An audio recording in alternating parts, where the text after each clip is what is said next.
We right now live in an exciting time. VR has just blown up. 2019 was an incredible year for VR. We have never seen so much growth in such a short amount of time. We saw 2 new Oculus headsets, a couple Windows mixed reality headsets, the Vive Cosmos, and the illustrious Valve Index. How can we forget that? All bringing something different to the table and having their own benefits and disadvantages. Except the Vive Cosmos, a completely dog shit VR headset. If you bought the Vive Cosmos, I feel sorry for you because you made the worst possible decision you could. With the surge of new VR headsets, it brought a bunch of new tech. Higher resolutions which completely eliminate the screen door effect. The effect where you can see the individual pixels. And that's completely gone because of the high resolutions we have nowadays. We got higher FOVs which allow for a more immersive experience. And finally, we got higher refresh rates, which add on to the immersion and give smoother motion, which make people less prone to sickness in VR. So what can we expect from VR in the future? I think resolution-wise, we don't really need to improve anymore.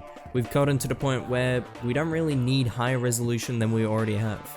I think what the industry should focus on right now is lighter headsets, wireless headsets, and headsets with higher FOV.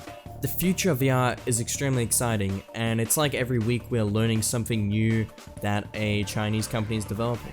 Especially with the exponential growth of technology, meaning that instead of it growing in a linear fashion where growth is the same each year, it is growing in an exponential manner, meaning that it's doubling each year. People say that eventually we'll reach a technological singularity, where technology improves so quickly it's impossible to speculate what we can have after that. The term singularity was first termed by John von Neumann, who, subtle flex, is Hungarian as well. I know, crazy. Okay, clap? Thank you. Yeah. Thank you. Oh my god, thank you. It's estimated that in 2045, we'll reach this technological singularity. VR has only been a platform for the last 5 years. It's impossible to tell what we can have in the next 25 years. Recently, there have been pushes by some Chinese companies, mainly Qualcomm, for new VR headsets and developments in the platform, including AR and XR headsets. AR means augmented reality, where when you put the headset on, instead of creating a new reality around you, it shifts and distorts the reality that you already are in and adds new features. Now, for example, when you get an email about the child support money that you owe, it can be displayed on the wall right in front of you, very beautiful. And XR being the same thing, but it's just a fancy name for marketers who are like, we are developing an XR headset, not AR. AR is for the plebs, you know? We are developing XR, it has an X. X just means like cross, so like cross reality, because, you know, like X is like a So basically, it's just augmented reality. It's the same thing, but it's just a fancy marketing term.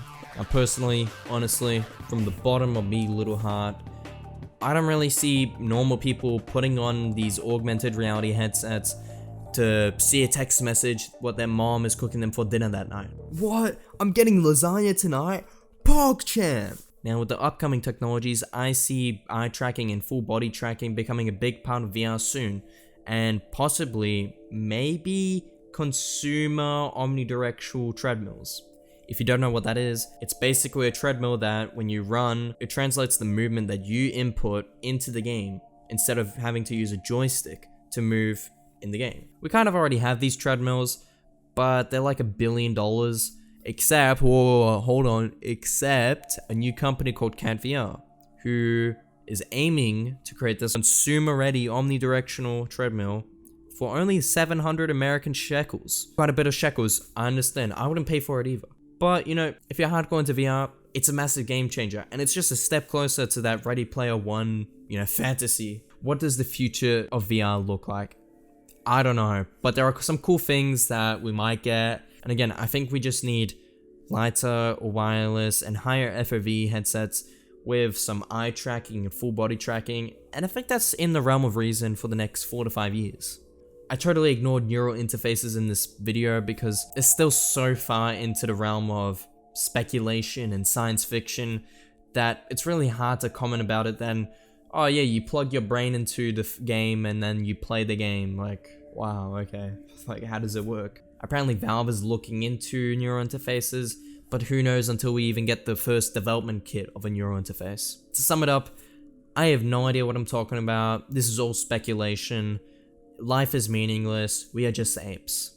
Comment, subscribe, share with your granny. Have a good day.